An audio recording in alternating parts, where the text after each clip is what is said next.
Welcome to the Stuff and Things Podcast. Your home for all stuff related to your favorite things in entertainment. Now, here are your hosts.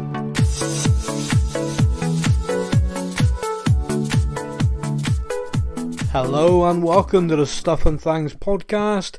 It is Walking Dead Wednesday once again here on our show, and it is I, Sam, talking to you solo once again, which is actually completely my fault this week. So Andy, who was on the show with me last week, who I thought was absolutely brilliant, and I know he appreciated the messages that came in as well, so thank you to everyone who did that. He was all set to record with me again this week. But the time that we sorted out, unfortunately, I couldn't do. So it's completely on me. Andy, I know, or hopefully you're listening and not just completely mad at me now. But I really appreciate you, and we will definitely be getting you on again. I'm going to stay in touch. And hopefully, maybe we'll get a special for the series finale for The Walking Dead. And we'll also get you on for Christmas. I said that and I meant it. But it is just me still solo. It is me solo for the final time, I hope. Stefan's returning from his great adventure coming up. But like I said, this is Walking Dead Wednesday. We have an episode of The Walking Dead to talk about, so let's get stuck into it. As everybody who listens knows, we have a tradition where I turn to my co-host, partner in crime, and I say the title of the episode is, or the title of the episode was. I can't do that. I'm on my own again, which is my own fault, as I may have mentioned. But the title of the episode, Season 11, Episode 14 of The Walking Dead, The Rotten Core. The show really breaks into two parts for me. We have a storyline heavily featuring Rosita and Daryl, and we have the storyline with Maggie, Negan, etc, etc. So I'm going to break it down into the two, and I'm going to start with where we left off with the episode I discussed with Andy last week. So Maggie and her strike team, I do in air quotes, you can't see me but there's air quoting going on, arrive into the building where Negan and his new group of people are. They arrive, they start creating a little bit of havoc. We see the guy who's there as part of the Commonwealth, his name's Toby, not a good guy, ex-CIA, clearly enjoys the violence aspect, clearly quite enjoys the role he has within the Commonwealth. He has his people going floor to floor, room to room, and they are actually exterminating them. And they're doing it in a way, he's on the radio at one point, and he's talking back to the guy back at the Commonwealth. And he basically says to him, like, oh, these people are so far gone, you know, they're savages, you know, he in essence is belittling them, kind of speaking down to them, making them subhuman. And it's possible he's doing that in his own mind to make what he's doing easier, more palatable, how they sell it to themselves into other people, that they're in essence committing mass murder. Not entirely sure whether that's an act or whether he genuinely believes it. But either way, that is the line they are taking on them. And they are just obliterating them. They're there full armor, with heavy weaponry against people who just don't have that. The audio visual of the episode I thought was excellent. There are plenty of scenes where you don't see what's going on, but you hear it. And I thought that was excellent. I thought it was a really good choice on behalf of the director and the people making the show to hear the screams, the gunfire, the pleading. You know, the one guy just like, no, you know, and I mean, it's horrible. It was really horrible, but so well done. So many times on the show you pick things up and you sort of say, that could have been better, why did they do this? But with this, I want to really pay a compliment because I thought it was excellent. Negan is an interesting chap. If Stefan was here or anyone was here with me, I'd probably get into a long old debate about the character. We've done it a few times. I don't think it's good to rehash old stuff. So if we look at the fact that Negan is in this massive redemption arc for his character, and we've seen gradual progression of that. We saw him walk away from Maggie, and when he walked away from her, I think we discussed it on the show, me and Stefan, where we basically felt that it was a case of he didn't want to live with having to look over his shoulder constantly, and he acknowledged the fact that with Maggie, that was never going to be done. She could say they were done. She could say we're going to be able to live in peace. All of those things.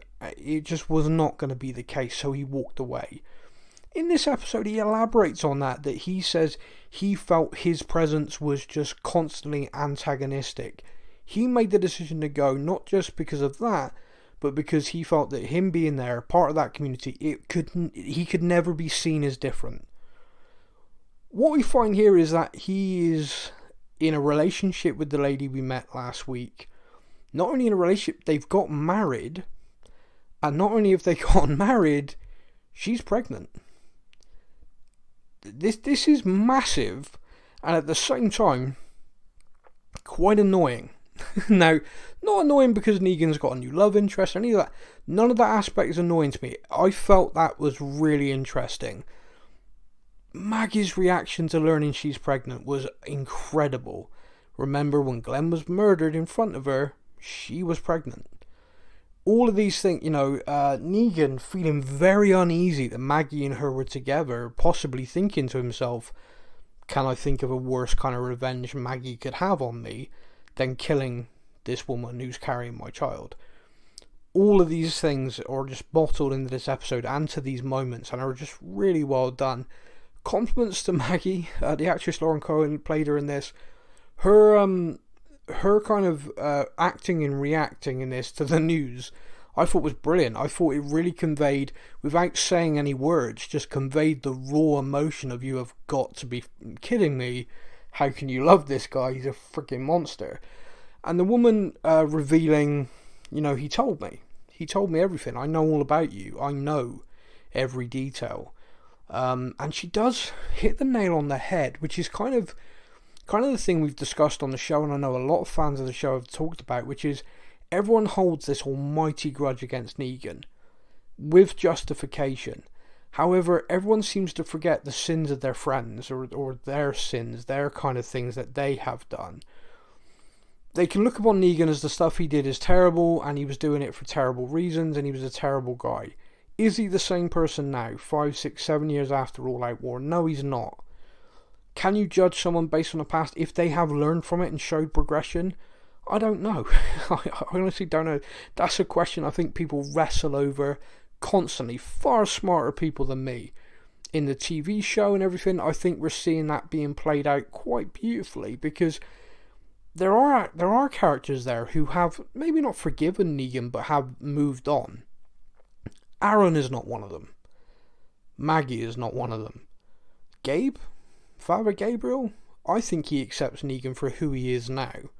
I think there are others do as well. I think Daryl even has a begrudging relationship with him, which is kind of one of mutual respect. Don't like you, but you are a different person now to the guy who fed me dog shit sandwiches. He was on Easy Street. No, I'm not going to sing it. But now I've said it, you're all doing it. Haha. Sorry. Anyway, so the developments around Negan I thought were fantastic. I thought all of that aspect was really good. Probably the biggest moment in this, or one of the big kind of really wow moments, and I imagine everyone's been talking about this, and I've kind of avoided social media before I recorded, is the moment that Negan spots Herschel is there. So there's two parts to this. One is Herschel's stowed away and is gone with his mother, despite her saying, I'll be back soon. Little sod. Kids, eh? Negan spots him, and Negan goes and gets him, and basically in essence saves him from being used as a prisoner by the Commonwealth soldiers. Grabs him, brings him, gets him somewhere safe. Negan once again has stepped in and has saved him. He's saved Maggie 3 to 4 times this season. Genuinely, I think it's 3 to 4. He has saved other people, Judith, throughout his time now as a redeemed member of the survivors, if you like. To me, it's fascinating then that it's still utter hostility. And there's a line from Maggie of Negan, if anything happens to him, and Negan says, it would have to happen to me first. I think anyone who's a parent, or anyone who is watching that, just felt that to their very core. This kind of, You know, if something's going to happen to my child, something's going to happen to this child, you're going to go through me, and that is not going to be easy.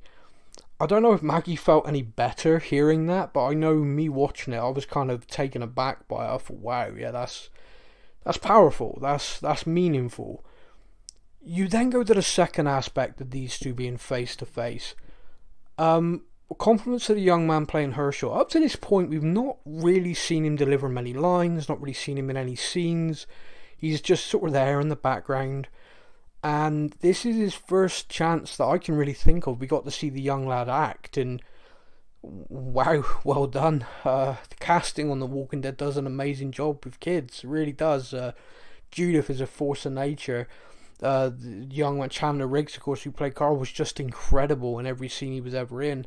And now we've got this young lad playing Herschel, who just blew me away. I mean, he just conveyed emotion, conveyed sincerity, conveyed anger and everything, and just the way he looked. You know, what was the instruction to him as a child actor? I want you to look at him with hatred. I want, you know, think this is the Grinch. He stole all your Christmas presents. Stare at him. You know, it was phenomenal. And he holds a gun to Negan.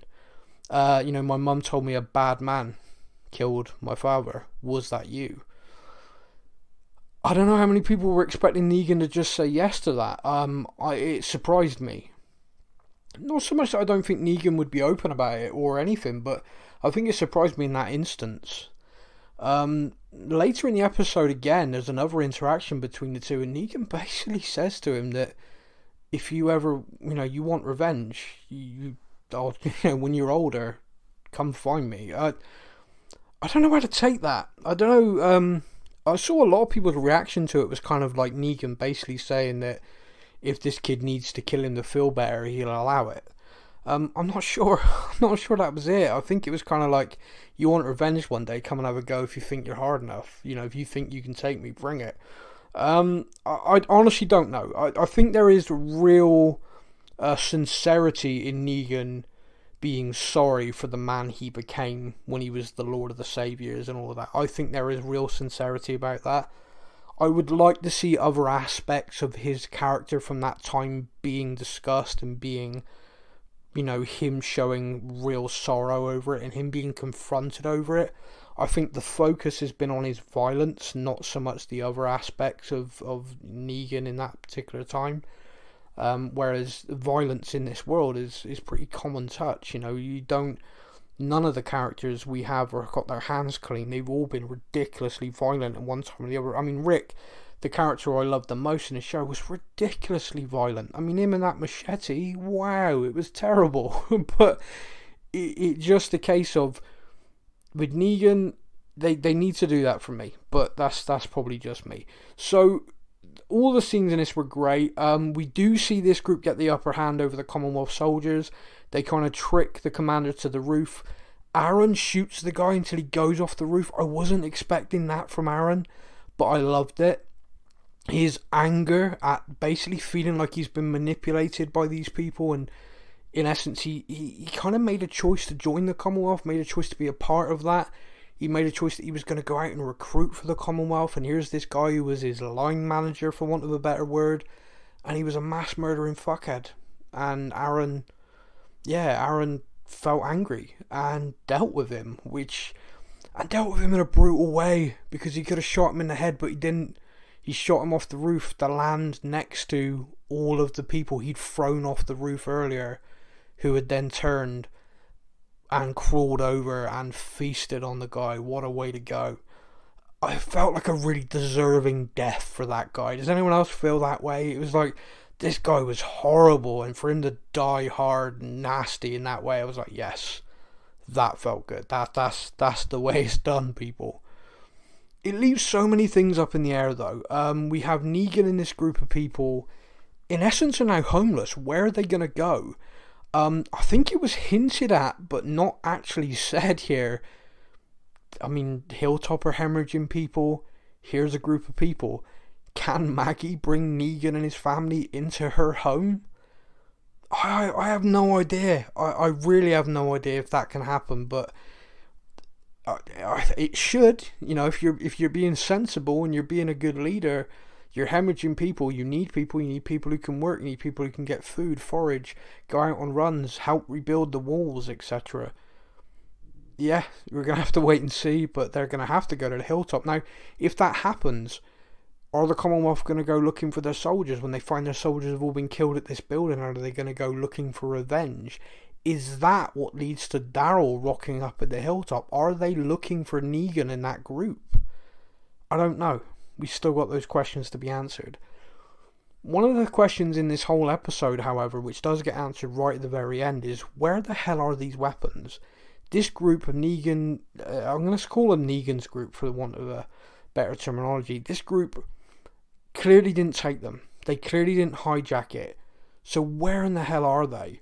Right at the very end, we learn that one person took out the Commonwealth Patrol and took the weapons. And that one person just so happens to be Daryl's very, very angry ex-girlfriend, Leah. Who, I suppose when she kind of vanished, there was a real possibility that that was it. That was the end of it, and she was done and she was gone. We've had that story arc. However, no, she is still very much a part of this. I think I need to draw a line here just a second, just to voice a little bit of frustration. The episode for me was great. The frustration actually comes from the announced spin-offs. Leah still being there. Daryl has a spin-off with Carol. They're going off somewhere, like a road trip away from this area.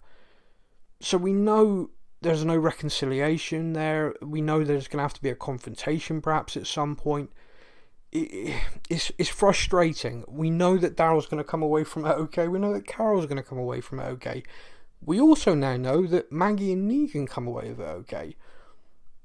When they announced the spin-off, did anyone else pick up on like Negan and his family, Maggie and her family? I mean, I don't know. Is it going to be that this group that are all there and Maggie is part of that and that's why they end up in New York? No idea. However, we do now have the fact that we know they're going to be okay. We know that both of them are going to be fine. It is frustrating. I still don't know why they did it. Why they couldn't announce a spin-off with two major characters coming will be announced when the show finishes. Commission a new 6 month. I mean, I get it, they want to try and build hype for it, but it does feel like they're kind of crapping on the final season, because with it being the final season, I don't know about anybody else, but it really added all that season 1 tension back in for every character, because it's the end. We know it's the end, so they can just be killing them off at will, Rosita been bit, gone. Carol fell off a cliff, gone. You literally, and it could be like every episode, just tension and heartbreak, and why am I asking for this? We want them all to have a nice party at the end. But anyway, so there you go. Just very quickly, there is a rumour of another spin-off series, by the way, which is going to be a spin-off featuring Rick and Michonne. Not convinced of that. The reason why I'm not convinced of it is Andy Lincoln walked away from The Walking Dead for a reason. Unless his wife's sick of him, of course. And we all know the actress who played Michonne is now doing wonderful things in Hollywood, cinema, the MCU, and various other projects I've seen her linked to. So, I don't know. Maybe if it's a limited run series, like a 6-episode kind of thing, this is what they did next. I think people would love that. I know I'd love it. I know I'd watch it. But a series that could possibly run, I'm not sure. So we'll have to wait and see. But yeah, so that kind of sums up everything from that side of things. The big kind of linking between them, of course, is the guy who is back at the Commonwealth. The guy who sent in Toby to deal with things. The man I'm talking about, of course, is Hornsby. In the other aspect of the storyline where Rosita and Daryl are going on, Rosita and Daryl basically going to work. Daryl's eating a donut, so proof that the CA are definitely police. There's no disputing that now. Definitely police. I think even Rosita says, way to fit the stereotype there, Daryl. It's like, I don't know, I like them. Daryl as police just doesn't work for me. I just don't know where that is. It just doesn't work in my mind at all, but it's funny anyway. The two of them are basically then in uniform and accosted again by this Sebastian. I mentioned earlier in the podcast how when I watched Toby die hard, a horrible death, it felt really great and fitting for him. I'm not quite sure how I want Sebastian to die yet, but he needs to die a death, and it needs to be one of just beautiful irony or something, just like a walker or something, just to rip the guy apart. I have no idea, but that guy, oh wow, he's doing such a great job, because he literally comes on screen and I want to throw things at the guy. He wants money. His mother's cut off his credit. He wants cash. He knows of a house outside of the walls where someone had a safe with a load of cash in it because he was a prepper. Two things. One, does that mean the Commonwealth is actually using old US currency? Otherwise, what good is it? I'm lost with that. And two, surely people are going to notice if he suddenly just rocks up with a load of cash. I struggled with that. I didn't fully understand that notion. I didn't fully understand where it's coming, because I was confident when I saw Judith shopping and they were shopping. I'm sure they had their own kind of currency, their own type of money. They were like writing down markers for each other and stuff. Okay, that's going to cost this. So maybe they are using the old currency. I mean, it makes sense if there's still loads of it kicking around, but well, clearly they must be. Otherwise, this episode literally would have made no sense. But I don't know about anybody else. Anybody else watching, whether you picked up on that, drop me a message, let me know. I'm talking to myself right now, so I feel ever so lonely. At least I haven't started doing other voices yet. So he kind of manipulates. Daryl mocks him a little bit, which was brilliant and funny. But he kind of then has to suffer for it straight away, because these two other guys take Rosita and Daryl out to this house and tell them, on Sebastian's orders, they have to go in there, walk through the dead, because there's like a herd going around it, walk through them, gut up, walk through, get into this safe, get the money, and get out. Sounds like a completely pointless thing to do. Daryl basically tells them to jog on, and then Sebastian kind of brings up the kids. As we all know, Uncle Daryl is now primary caregiver to Judith and young RJ, and Daryl reacts the way I wanted Daryl to react. Daryl basically holds a knife to the guy's throat and makes it abundantly clear, you mention those kids again in any way that sounds like a threat, I will end you. The guys were there like, yeah, then you die, and Daryl's like, don't care, he will be dead, and you don't do that. He basically says, no, it wasn't a threat to them at all. It was just, you get this money, you think how much better they could live. That's all I was going to say. It was a threat. I know it, you know it, everybody knows it. Little Sebastian, he knows it, and Daryl sure as shit knew it. So, they do go ahead. He even mentions Coco. Of course, so Rosita's like on the brink of severe anger anyway. We do get some great visuals. The two of them get inside. I thought it was all really well done. There's a scene where Daryl has to go and try and get a generator working and the lights flickering. Various walkers are coming at him. It's like a strobe effect whilst he's fighting them. I thought that was brilliant. They find a woman actually locked into this kind of panic room safe. In essence, she got into this place, locked the door behind her because of all the walkers, and then just got stuck. Through this, we learn the lady's name's April, and we learn that basically Sebastian's been sending people to their deaths to try and get this money for some time, and she was just part of the latest poor sods to be sent to do it. They get her out, but then the dead sort of break into the house because an alarm is triggered and the noise draws them into the house. They're barricading the door, gunfire like crazy, and I assume, watching it, that perhaps Sebastian's then coming with the troops to kind of save the day, to be, oh, look at me, look how I came in, to save you. But it wasn't. It was the big man.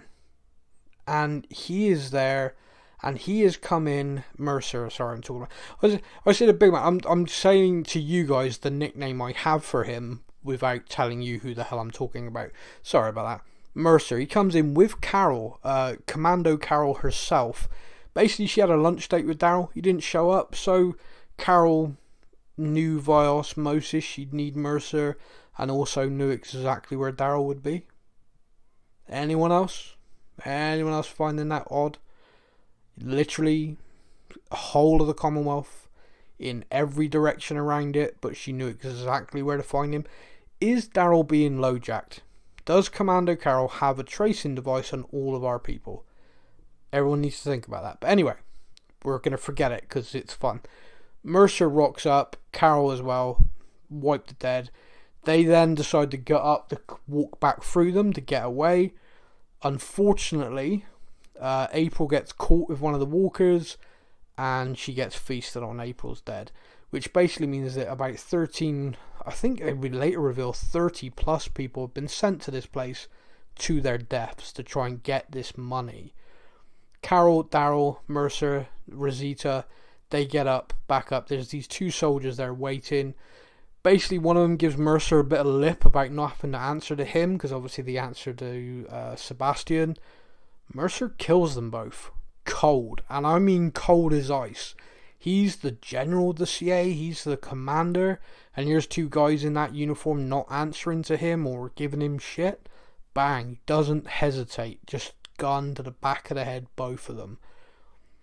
I'm not quite sure how I'd feel. I think we've all established so far that Mercer is a okay dude. He is a good guy, but clearly there's a side to him. You don't want to be on his bad side. I think's the point I'm trying to get here. He tells Daryl, look, you're going to have to give this money over. There's no two ways about it. This guy's going to make your life hell. You just got to do this, and that's hopefully going to be the end of it. Mercer carries the money back through because he won't get searched. Daryl, etc., they go back through.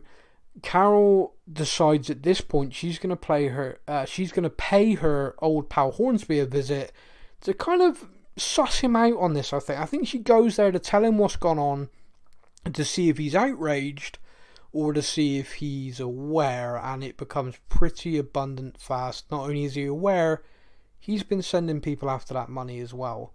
Whether he's doing it with Sebastian or whether he's been doing it independent of him, he was aware of it, and he sent people to their deaths to get it. Carol, I think in this moment, plays along. I think in this moment she says something along the lines of, yeah, if you're not part of the solution, you're part of the problem. He says, oh, it's so good to talk to you, so good to speak to somebody who gets it. But when she leaves, I'm fairly confident we have a little look to the camera sort of thing of, okay, he's not good people. Like I said, there are a lot of threads going on that are being pulled in a lot of different directions with the show right now, all kind of unraveling what the hell the Commonwealth is. I think we can all safely say that Hornsby is not a good guy. Sebastian definitely not. Sebastian's mother, I'm still the judge is still out on. I honestly don't know. I get the feeling at some point we're going to get the reveal that she is actually still in charge of all of this and okays it all, and she's just as bad as everybody else. But right now I think we're being led to believe that there's this kind of sinister heartbeat underneath the Commonwealth, and she's trying to hold it all together. But that was the episode. I think I covered everything. Apologies if I've missed stuff here on my own with no one to remind me. A big, massive thank you to everybody for listening. We do really appreciate you, and sorry about these solo shows. We will be back to just me and Stefan chirping away at each other about every episode. If you are a fan of Marvel, the MCU, Marvel Television Universe, keep an eye out for Monday, where I'll show the first show, Moon Knight Monday. It's the new show from Marvel that's out now on Disney+. And obviously much more. Keep an eye on our social media. We'll be announcing as the shows come up. So many things we love to talk about here are now returning for new seasons after the pandemic. So we're going to be busy, but we're also really looking forward to it. Big thank you again. I hope you'll be back next week for next week's Walking Dead Wednesday, where we'll be discussing episode 15. Until then, everybody, take care. Thank you for listening to the Stuff and Things podcast. We hope you enjoyed the show. You can find us on Facebook or online. Simply search the Stuff and Things podcast to join in our conversation every week.